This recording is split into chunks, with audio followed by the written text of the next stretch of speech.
É, exatamente. A tragédia começa a se desenhar nessa primeira janela de parada. Que o que acontece? Na volta 35, aí é que tá as contradições, né?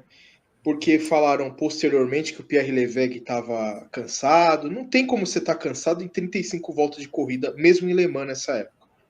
Então ele estava atento sim. Pierre Levegh não fez nada de errado. O que aconteceu? O Mike Hawthorne recebeu em placa um aviso para box, só que ele estava a milhão na reta. A milhão.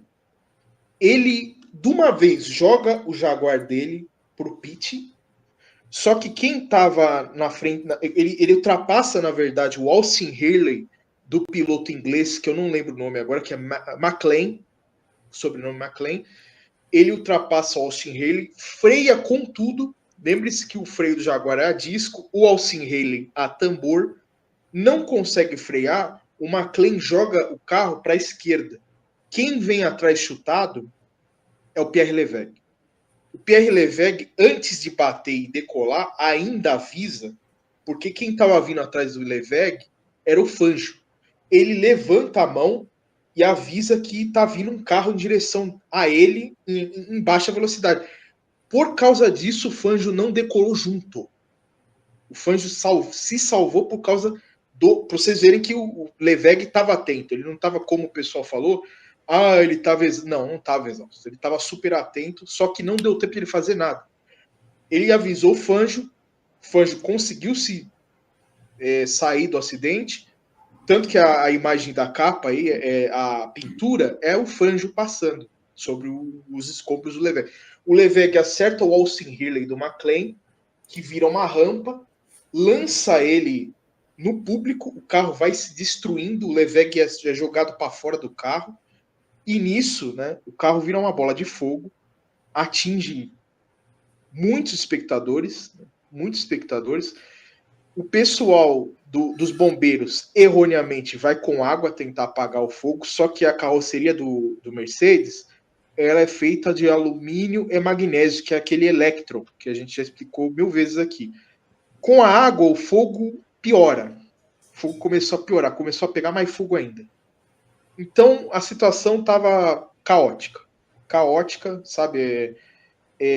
Gente pegando fogo mesmo, gente que foi, sabe, teve a cabeça arrancada. Foi um negócio horrível mesmo, nesse ponto. Foi um negócio assim que lembrou o que acontece. A guerra tinha terminado pouco tempo, 45. Os caras estavam num cenário de guerra novamente. Né? Estavam num cenário de guerra e aí ninguém sabia o que fazer, não tinha gente preparada, né? Não tinha bombeiro preparado para lidar com o Electron pegando fogo. Eles não quiseram, alegaram posteriormente que não quiseram parar a corrida por causa que senão causaria pânico, todo mundo ia sair de uma vez e ia atrapalhar o resgate. Mas foi uma explicação meio bunda, né, que os caras deram. Aqui vocês estão vendo bem no meio, ó, do lado em cima, do lado da pintura, o carro do Levegh decolando, bateu na traseira do Austin Hurley e do McLean. É exatamente aí que começa a tragédia, né? Um negócio, assim, é um acidente, Fábio, se a gente for ver, meio que simples e evitável. Mas devido à tecnologia dos carros da época que não tinham freio a disco, devido realmente o McLean aí, eu não quero culpá-lo, mas ele não viu o que estava acontecendo atrás dele. Ele jogou o carro instintivamente e não deu tempo do Levegh fazer nada. Ele virou passageiro mesmo aí, né? E por um milagre o Fangio conseguiu se desvencilhar. Porque o Fangio também ele ia morrer aí nessa brincadeira. Tanto que ele agradece até o fim da vida dele ao Levegh por ter dado a indicação aqui, nessa foto dá para ver o Fangio ali do lado. Exatamente. Se salvou por pouco. Pouquíssimo. Pouquíssimo. E o Hawthorne, vamos dizer assim, posteriormente também, o que acontece? Tudo isso que. A dimensão que o pessoal foi ter do acidente foi posterior à corrida. Quando a corrida estava rolando, vamos dizer assim, não é que eu vou passar pano pro Hawthorne. Eu entendo como piloto, por exemplo, mesmo que eu já pilotei, vamos dizer assim, campeão paulista e tal.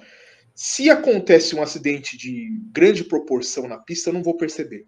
Eu não vou perceber porque eu estou vendo tangência de curva, eu estou vendo a aproximação do adversário da frente, eu estou vendo como que eu vou frear a 5 curvas adiante, eu estou vendo uma várias. Então pode acontecer, pode cair um meteoro no meio da pista, eu não vou perceber. Eu acho que era essa a percepção que eles tiveram. Eles foram ter a percepção do que aconteceu depois do acidente. Tanto que o Hawthorne se culpava. Ele falava, eu causei o acidente. Porque eu freiei na frente do Austin Healey e do McLaren, e o McLaren jogou o carro para o Leclerc. Então ele se culpava do acidente, o Hawthorne. No final da corrida ele ganhou e ele festejou. Festejou provavelmente sem saber a dimensão da tragédia que ocorreu. Então ele foi assim trucidado na mídia da época, ele foi massacrado, né? Falando que o cara não tinha alma, não tinha nada. Mas vamos dizer assim, eu quero dar esse outro ponto, porque realmente dentro de pista a gente não percebe nada que acontece. A gente está se programando realmente a cada curva. Um piloto de ponta é assim.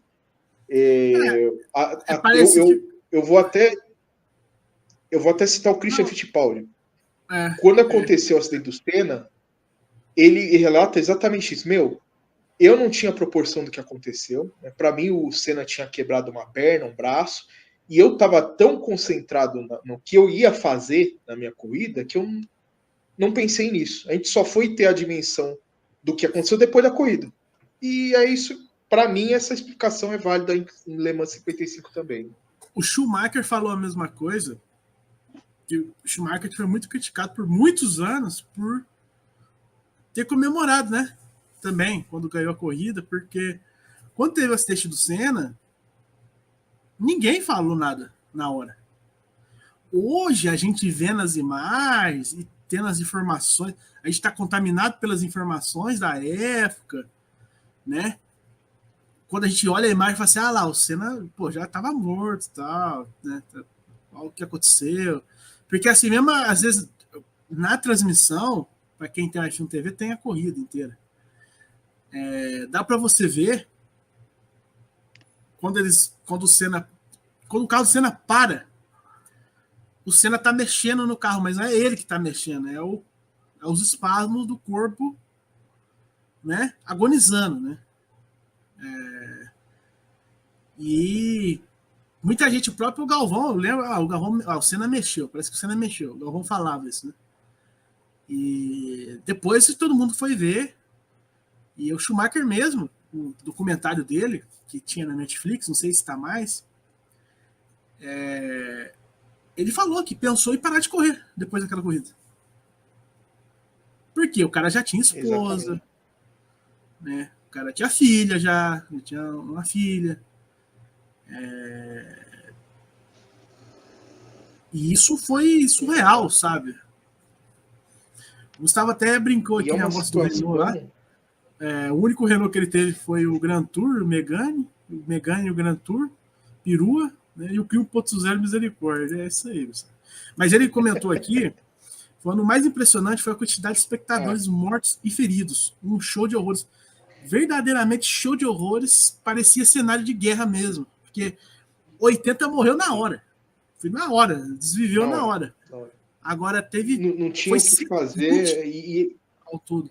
E a equipe de resgate é muito precária na época. Ninguém, por exemplo, pensou num precedente como esse, né? Esse realmente acidente a gente pode comparar com um acidente de aviação mesmo, né? Porque não tinha precedente, né?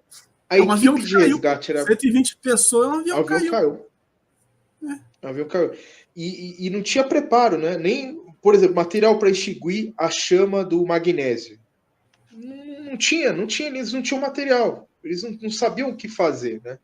Realmente foi uma situação em que ninguém sabia qual seria o próximo passo.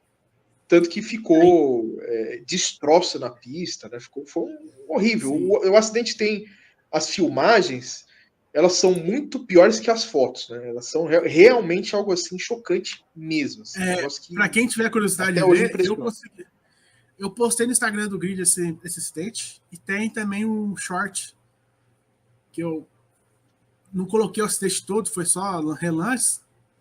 Mas eu não vou colocar o vídeo do acidente aqui. Primeiro que não é esse o escopo do canal, ficar mostrando desgraça alheia. E outro que o YouTube não quer, né? O YouTube já mandou e-mail falando Sim. que canais que promoverem esse tipo de conteúdo não vai prosperar na rede.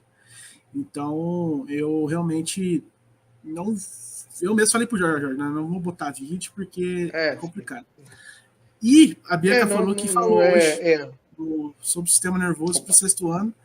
Ela falou sobre o Senna e o Júlio, né? Júlio Bianchi, que ficou meses em coma no hospital, né? Até ser declarado sua morte cerebral. 9 meses. E aí abre uma discussão muito, muito importante, que não foi a primeira vez que aconteceu o acidente, não foi a última que aconteceu o acidente, e eu acho que você culpar diretamente a organização, eu acho complicado pela época, porque assim, hoje a gente tem a informação que a gente acha um absurdo, né? A gente acha que é um absurdo os caras ter levado água, mas às vezes era só o que eles tinham para combater o incêndio. Sim. Hoje não, hoje o carro de Fórmula 1 tem partes eletrônicas que pega fogo e não para, os caras já vão com aquele extintor de espuma, né? Espuma química e tal.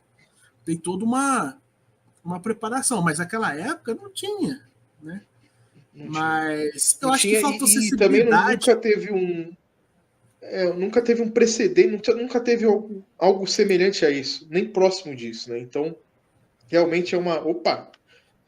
Vermelho, de vermelho, realmente foi um acidente sem precedente. Não tinha precedente antes, né, Fábio? Então, o pessoal achava realmente esse nível de estrutura normal na época. Por quê? Porque era uma estrutura presente na Fórmula 1, no Endurance. Era uma estrutura padrão, até na moto. Né? Os caras corriam Ilha de Man, pior ainda.